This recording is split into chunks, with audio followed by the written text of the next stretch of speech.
আসসালামু আলাইকুম। ওয়ালাইকুম আসসালাম। আশা করি গাইস আপনারা ভালো আছেন। তো আজকে আমার সাথে রয়েছে এক পাকিস্তানি ভাই। আপনার নাম কি হ্যাঁ? अदनान कैसर আদনান আদনান কাইসার বাট। তো আমাদের বাট ভাই আর কি पाकिस्तानी। तो बात भाई तुम कितना साल से सऊदी अरब में? 9 साल से। अजनबी 9 साल से 9 साल 9 साल हो गया प्रवास में अजनबी का जीवन। हाँ 9 साल में 9 साल हो गया। तो कितना दफ़ा घर गया? 3 दफ़ा। 3 दफ़ा गया। तो इधर कितना पैसा से आने का लगता है पैसा? इधर पहले तो 2.5 लाख लगता था जिस टाइम मैं आया 2015 में। हाँ अभी तो तकरीबन 9.5 लाख 10 लाख लगता है इधर आने का। अभी 9 लाख 10 लाख लगता है। 9-10 लाख लगता पहले है। कितना लगता? पहले 2.5 लाख था। पहले 2 लाख। हाँ 2.5 लाख दे के এই বাত হে। তো সে বলছে তাদের যখন আসছে 9 বছর আগে তো 2.5 লাখ টাকা দিয়ে আসছে, এখন হয়তো 8-9 লাখ টাকা লাগে এরকমই বললো।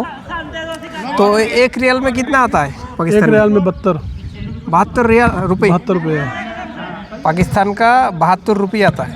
मतलब সৌদি আরবের 1 রিয়ালে পাকিস্তানি 72 রুপি হয়, আর যেখানে বাংলাদেশের হয় 32 টাকা বর্তমানে।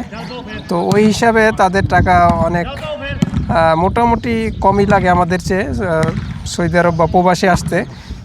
अभी ये जो अजनबी का ज़िंदगी कैसा ज़िंदगी कैसा काम कैसा लग रहा है इधर? जी लगता है? इधर भाई मजबूरी है, मजबूरी की वजह से जी लगता है ना, इसलिए इधर आया। मजबूरी है। पिछले जो घर वाले हैं उनका ज़िंदगी आसान हो, अपना ज़िंदगी एक का मुश्किल भी होगा तो मुश्किल नहीं है, बाकी का ज़िंदगी तो आसान होना चाहिए ना। हाँ इसलिए इधर आया। तो मैं तो यही चाहता हूँ प्रदेश में सब आदमी को मिलजुल के रहना चाहिए, सब एक दूसरे के भाई हैं। हाँ इधर कोई ऐसे कोई नहीं होना चाहिए कि ये बांग्लादेशी है या ये इंडियन है, ये मैं पाकिस्तानी हूँ, ये इसमें ये नहीं होना चाहिए। ये बात तो सही है। তো সে বলতেছে আর কি যে প্রবাসে জিন্দিগি মানে জীবন তেমন একটা ভালো নয়, তো আসছে আর কি মজবুরিতে, মানে দরকার পেটের দায়ে আসছে এখানে কাজ করতে। তো এখানে আমরা থাকি সবাই মিলেমিশে, বাঙালি পাকিস্তানি ইন্ডিয়ান সবাই মিলেমিশে থাকার দরকার, সবাই মিলেমিশে থাকি এখানে, এটাই সে বলতেছে। যারা হিন্দি বুঝেন বা উর্দু বুঝেন তারা তো বুঝতেছেন। तो जो लोग इधर आना चाहता है प्रवास में, जो विदेश में आना चाहता है, तो उसको लिए क्या बोलेगा? मैं तो उसको यही बोलूँगा कि अगर उधर ही को काम अच्छा मिलता है, उधर ही को बिज़नेस है थोड़ा बहुत, जितना पैसा अभी 9-10 लाख लगा के इधर आना है, इतना पैसा उधर लगाओ, मेहनत करो तो उधर ही इतना पैसा बच जाता है। इतना आके इधर बचाना है, क्योंकि इधर आके वो कफील की बात सुननी है, गिर सुननी है, फ़ायदा नहीं है।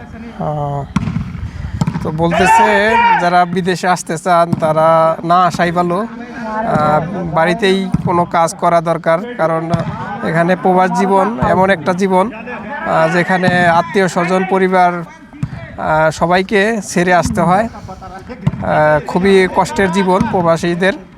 তো এর জন্য সে বলতেছে না আসাই দরকার, মানে না আসাই ভালো প্রবাস জীবন। তো আশা করি ব্লগটি আপনাদের ভালো লেগেছে, কিছুটা বুঝতে পেরেছেন যে প্রবাসী জীবন কেমন, প্রবাস জীবন। তো সবাই সুস্থ থাকবেন, ভালো থাকবেন, আল্লাহ হাফেজ।